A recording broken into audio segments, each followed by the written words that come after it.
Andreas Moss asked me to respond to an essay that he sent me concerning a phenomenon known as depressive realism, which is, according to Wiki, a hypothesis that says that depressed people have a more realistic assessment of themselves and of reality than non-depressed people do.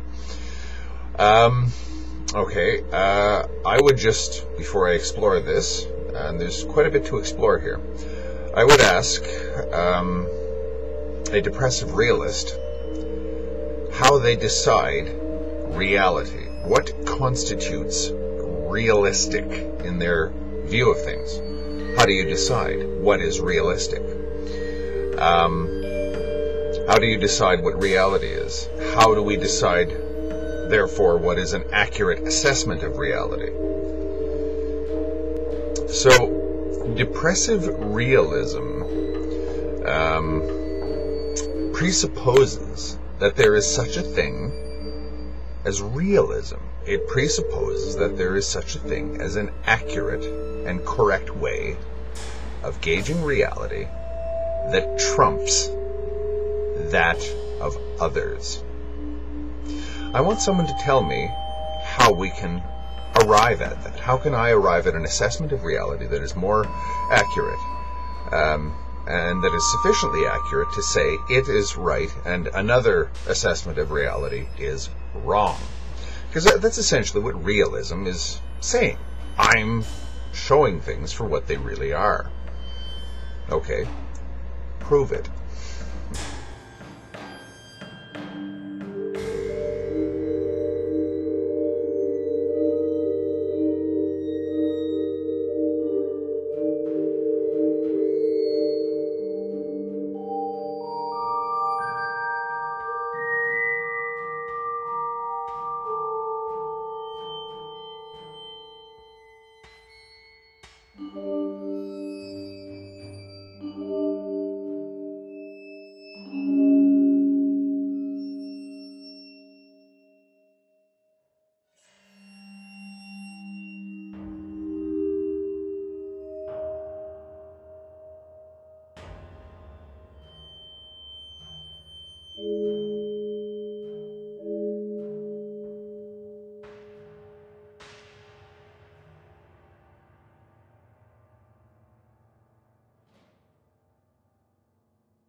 This is London, 9:47 on a midsummer morning. The terrified voices are those of mourning commuters.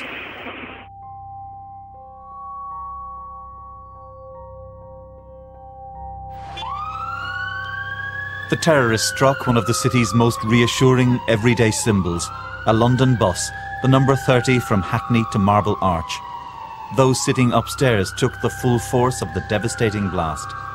Shards of metal, the blood of the wounded, blasted onto nearby buildings. Shrapnel scarring the headquarters of the British Medical Association. Cars abandoned in the panic-stricken aftermath. What many remember is the extraordinary noise of the blast, rising above the noise of rush hour.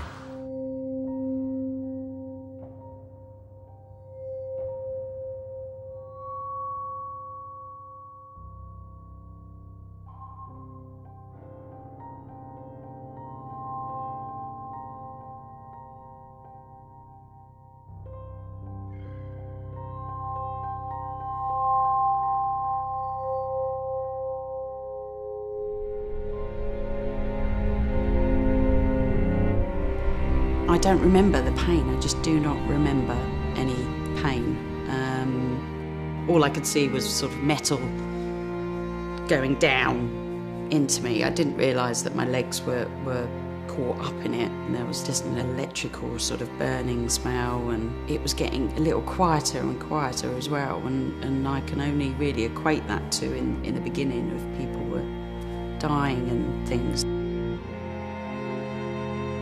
I could see this figure coming down towards the door that had been blown off. And this was Liz Kenworthy, the off-duty policewoman. And basically this was the lady that saved my life.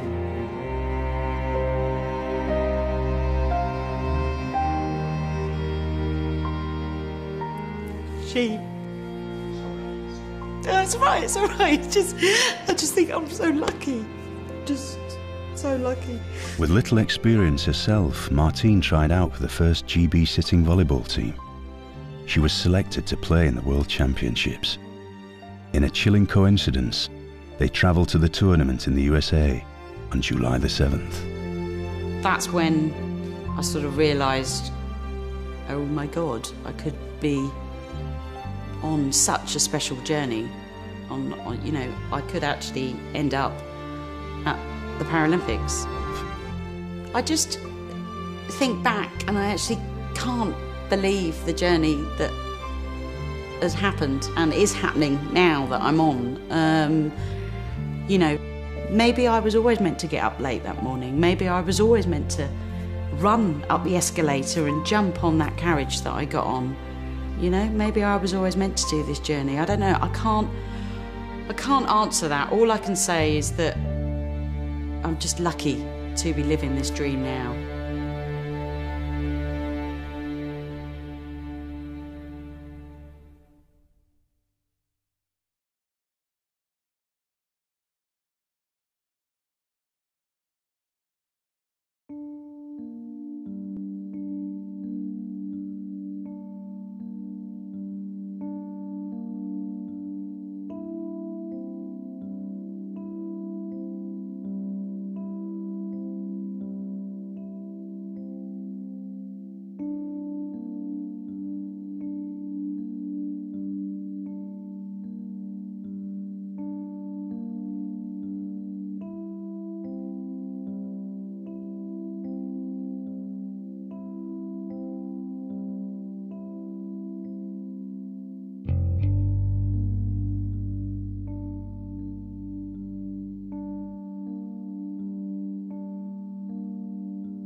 When you have 21 minutes to speak, 2 million years seems like a really long time.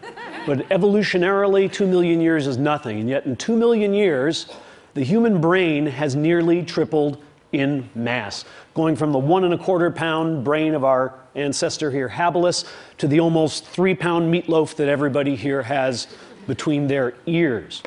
What is it about a big brain that nature was so eager for every one of us to have one? Well, it turns out when brains triple in size, they don't just get 3 times bigger, they gain new structures. And one of the main reasons that our brain got so big is because it got a new part called the frontal lobe, and particularly a part called the prefrontal cortex. Let's see how your experience simulators are working. Let's just run a quick diagnostic before I proceed with the rest of the talk.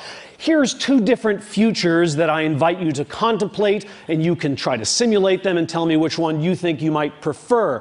One of them is winning the lottery. This is about $314 million. And the other is becoming paraplegic. So just give it a moment of thought. You probably don't feel like you need a moment of thought.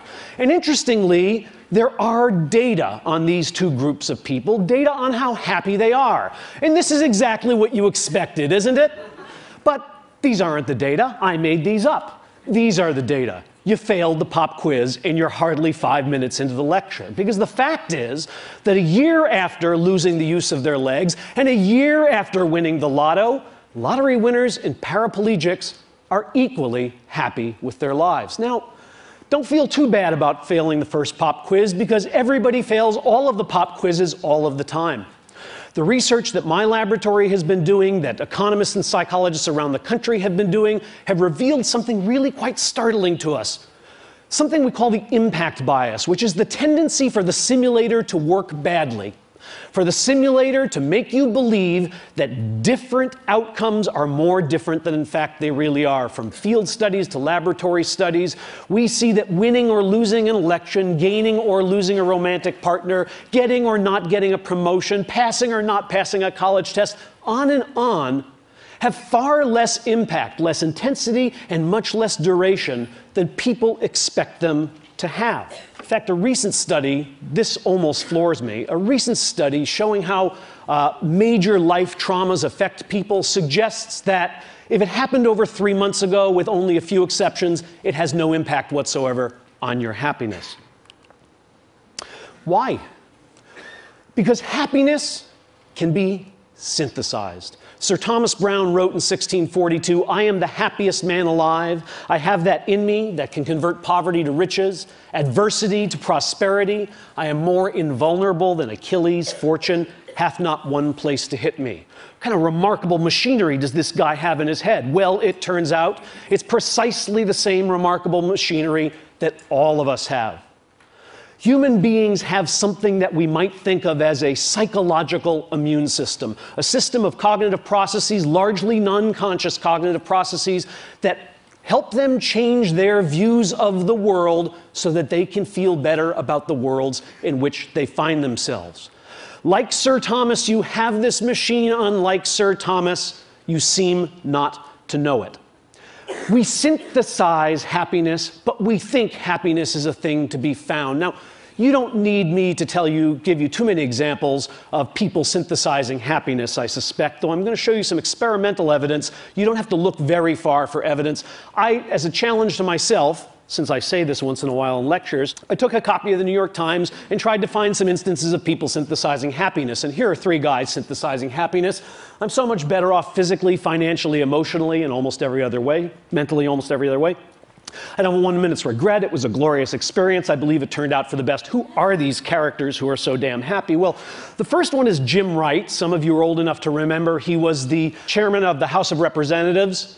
And he resigned in disgrace when this young Republican named Newt Gingrich found out about a shady book deal he had done. He lost everything. Most powerful Democrat in the country, he lost everything. He lost his money, he lost his power.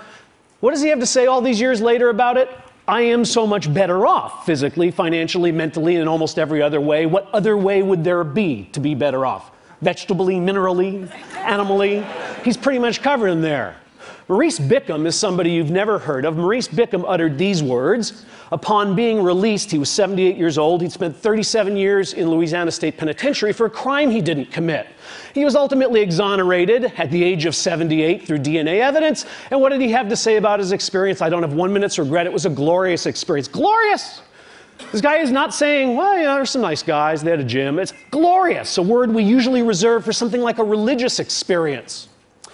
Harriet Langerman uttered these words, and he's somebody you might have known but didn't, because in 1949 he read a little article in the paper about a hamburger stand owned by these 2 brothers named McDonald's, and he thought, that's a really neat idea. So he went to find them. They said, we'd give you a franchise on this for $3,000. Harry went back to New York, asked his brother, who was an investment banker, to loan him the $3,000, and his brother's immortal words were, you idiot, nobody eats hamburgers.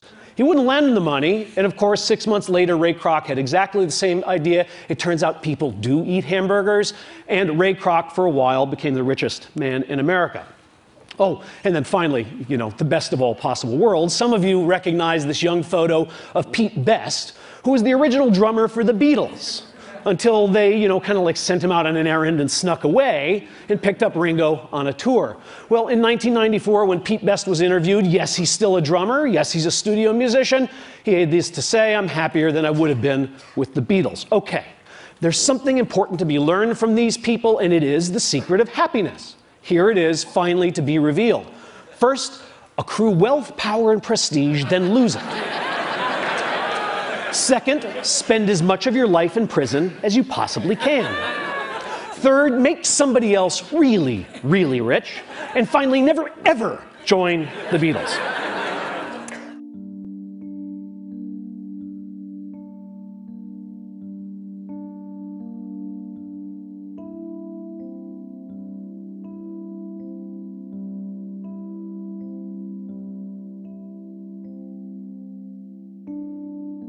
I'm going to talk to you about optimism, or more precisely, the optimism bias.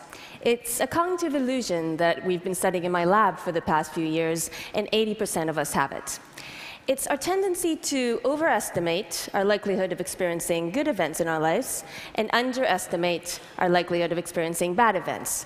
So we underestimate our likelihood of suffering from cancer, being in a car accident. We overestimate our longevity, our career prospects. In short, we're more optimistic than realistic, but we are oblivious to the fact. Take marriage, for example. In the Western world, divorce rates are about 40%. That means that out of 5 married couples, 2 will end up splitting their assets. But when you ask newlyweds about their own likelihood of divorce, they estimate it at 0%.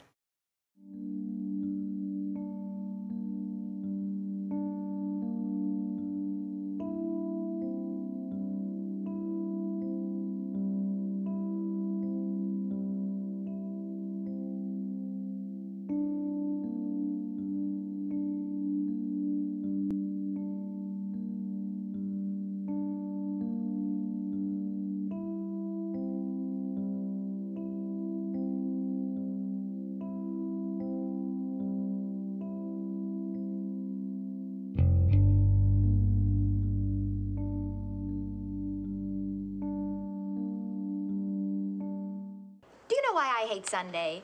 Because it means the starting of another week. That's true. That's when you can play the glad game. Here it comes. Miss Goody Two-Shoes is going to find something about Sunday to be glad about. Oh, lay off her, Angie. Oh, stop it. If you knew how to play the game, then you could find something to be glad about, too. But you don't. Huh? All right, Miss Smarty Pants. What's so good about Sunday? Well, there's always something. You can be glad because... Well, because what?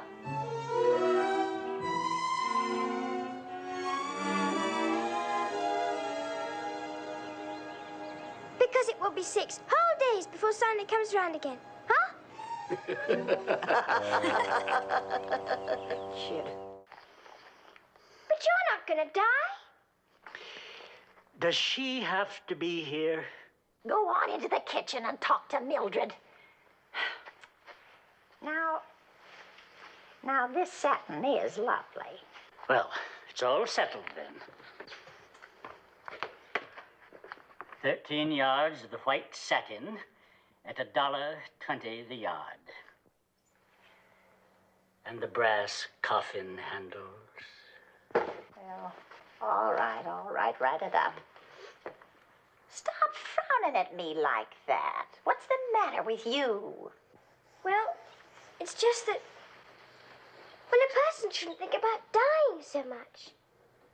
I don't want you to die. Oh, bless you for that. Seems everyone else can't wait. I'm not supposed to talk about my father at home, but I guess it's all right here. My father used to say, a person should think about living. Why don't you go outside and play?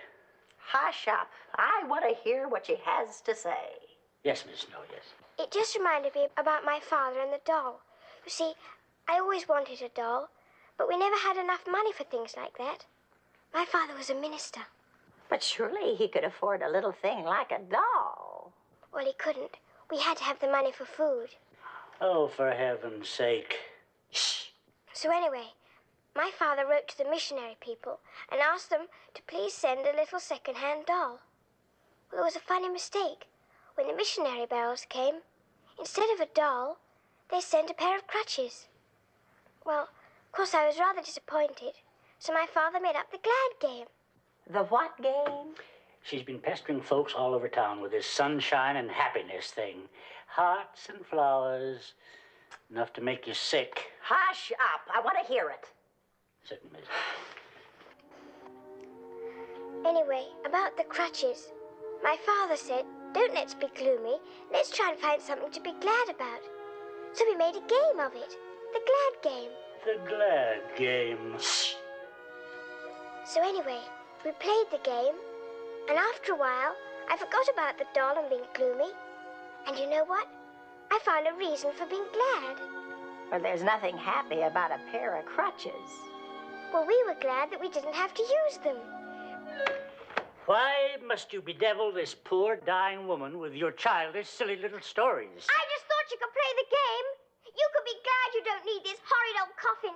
You could help others by making the patchwork quilt for the orphans if you wanted. You ought to forget about dying and be glad you're living.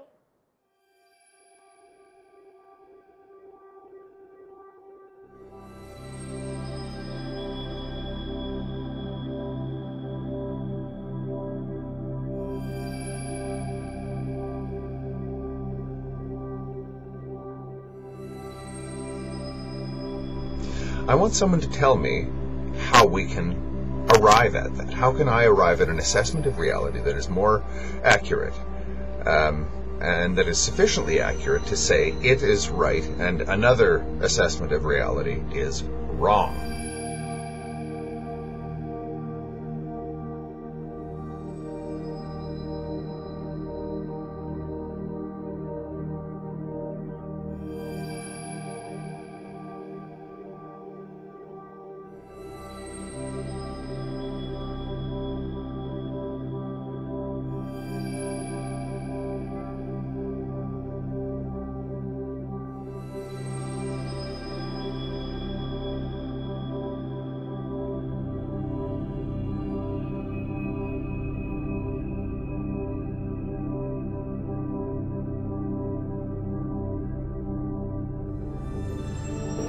Now, do you find that people are generally optimists or pessimists? Yes, that's right. People are generally optimists or pessimists. They do fall into those two categories. If you ask which category has more people in it, certainly optimists. By far, people are wildly optimistic. In fact, they're almost unrealistically optimistic. Unrealistically optimistic about their chances of succeeding in life. You must have a restaurant in every city. There's a restaurant on the corner and it goes out of business and another one opens, and it goes out of business and another one opens, and you think, who would open a restaurant in a place where 5 places have gone out of business? The answer is a human being, because every human being thinks, I'm the one who can succeed. Whether this optimism is a good or a bad thing is probably something for philosophers to debate, but what scientists tell us is most people have it in large doses. Professor Gilbert, thank you very much.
Ja, Herman Tønnessen, du professor i filosofi, ja. Men det har du vært i utlandet. Ja, vesentlig i California og Canada. Ja. Men du har altså vært i 25 år som professor i filosofi, og nå har du gått av med pensjon nettopp og kommet tilbake til gamle landet. I en av dine mange publikasjoner, det er vel en av dine bøker, så har du i stedet for et forord valgt et bibelord. Men du er ikke spesielt religiøs? Eller? Nei, jeg tror ikke det selv. Andre har beskyldt meg for å være det, men du regner det ikke selv? Jeg regner ikke meg selv som religiøs på noen måte. Nei. Og det ordet der, det er vel noe som du står for da, selv om det står i Bibelen, at den som forøker kunnskap, forøker smerte. Ja. Men som professor i 25 år og universitetslærer, så har vel du da økt smerten til mange? Ja, det tror jeg i grunnen ikke jeg har. Fordi at det jeg har vesentlig vært opptatt med er jo logikk og vitenskapsteori og den slags. Og det er en god del kunnskap som man kan ha, innsikter som man kan ha, som ikke berører det essensielle problem for menneskene, nemlig det menneskelige vilkår på jorden, eller i verdens alt, om du vil. Ja. Så det er altså da kunnskap om menneskets situasjon som er smertefull, mener du? Akkurat. Der gjelder det om å ha så liten innsikt som mulig hvis man har lykken som det høyeste mål. Så jo mindre en vet, jo bedre? Absolutt. Jo mindre man vet. Den eneste vei til livslang lykke er å bli sparket i hodet av en hest før skolepliktig alder. Der kan man være lykkelig. Så salig er det bevisstløse, altså? Ja, det er så bevisstløse som mulig må man være. Du har jo ved et høve sagt at du har som leietråd i livet å velge sannheten. Hvordan kan du vite at du har funnet sannheten? Nei, det er litt misvisende det. Jeg sier jo ikke det at jeg har funnet sannheten. Å velge sannheten, det er også litt misvisende på sett og vis. Men det som jeg egentlig sier, det er jo at jeg vil bruke min tid til å gardere meg så godt som jeg overhodet kan mot mitt eget tendens til selvbedrag. For jeg vil jo ikke, jeg liker jo ikke, om du vil, angsten og forferdelsen. Så jeg vil jo gjerne kunne være som de fleste andre er lykkelige og sånn. Du kan ikke velge både sanning og lykke? Nei. Ikke, som jeg ser det, er det umulig. Jeg vet jo, der finnes jo lykkelige vesener, hvis du vil, skapninger, sånn som delfiner for eksempel. Alltid stått for meg som at de har det jævlig gøy, altså. Og jeg ofte tenkte da jeg reiste til Amerika med båter, og de fløy foran båten hele tiden, så tenkte jeg at den som kunne vært en delfin, altså. Men jeg kan jo ikke både være meg selv og en delfin. Du sier jo også, eller du har også valgt som et slags forord, noe som står i boka Gabriel Scott, at vårt stakkars jordeliv er en eneste kjempemessig løgn. Ja, men det er snille sørlandske Gabriel Scott som sier det. Det er alt for snilt av ham. Livet er ikke engang en løgn. Hvis det hadde vært en løgn, så kunne det jo også vært en mulighet for at det kunne være sannhet. Eller at det er meningsfylt i alle fall. Og det er, så vidt jeg kan se det, en logisk umulighet. Det passer ikke med mening og livet, altså. Det er ikke an å snakke om det. Du må jo være det som en kaller pessimist. Ja, det tror jeg de aller fleste vil si. Ja. Kan du forstå at folk kan være optimistiske og lette til sinns? Ja, det kan jeg forstå. Som jeg kan forstå delfinene, så kan jeg forstå folk som er lette til sinns. Men da må de jo altså enten være, ja, altså enten må de jo da være fantastisk gode, enda bedre enn jeg noensinne har vært i å bedra meg selv. Eller så er det et eller annet som resultat av å bli sparket i hodet, eller noe i den retning. La oss nå få møte en slik person da. En slik person? En slik person.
Cheer up, Brian. You know what they say?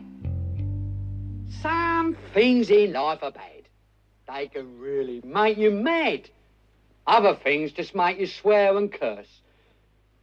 When you're chewing on life's gristle, don't grumble, give a whistle. And this'll help things turn out for the best. And always look on the bright side of life. Always look on the light side of life. If life seems jolly rotten, there's something you've forgotten, and that's to laugh and smile and dance and sing. When you're feeling in the dumps, don't be silly chumps. Just purse your lips and whistle, that's the thing. And always look on the bright side of life. Come on. Always look on the right side of life. For life is quite absurd, and death's the final word. You must always face the curtain with a bow. Forget about your scene, give the audience a grin. Enjoy it, it's your last chance anyhow. So always look on the bright side of death. Just before you draw your terminal breath. Life's a piece of shit when you look at it. Life's a laugh and death's a joke, it's true. You'll see it's all a show, keep 'em laughing as you go. Just remember that the last laugh is on you.